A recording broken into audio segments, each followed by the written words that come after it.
إذاعة جمهورية مصر العربية من القاهرة تقدم كلمتين وبس.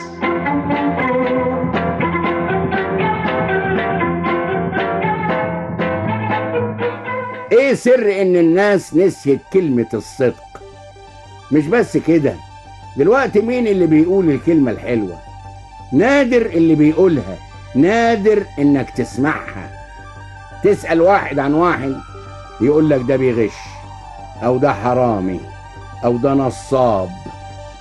المفروض ان الكلمة الحلوة لها تأثير اكبر من تأثير اي قوة.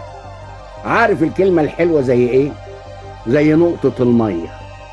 لو رحنا لصخرة ضخمة وضربناها بالمدافع الرشاشة، الطلقة هتخدش الصخرة لكن مش هتقدر تخرمها.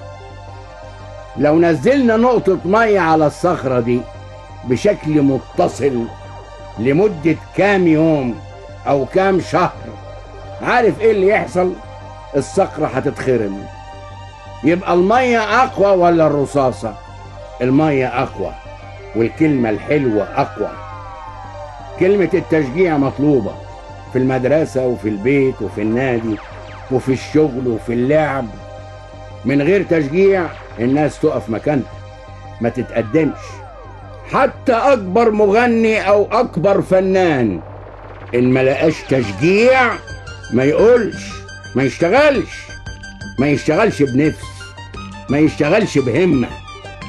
الكلمة الحلوة ممكن تمسح متاعب الإنسان وتخليه يستمر في حياته بشكل أرقى وأجمل. شيء سهل إن الواحد يشخط وينطر وينتقد، لكن الأصعب والأجمل إنك تقول كلمة حلوة تشجع الناس على التقدم وتديهم ثقة في نفسهم. مش كده ولا إيه؟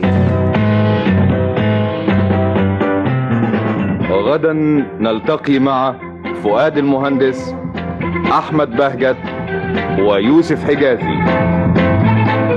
المخرج المنفذ علي عبد العال.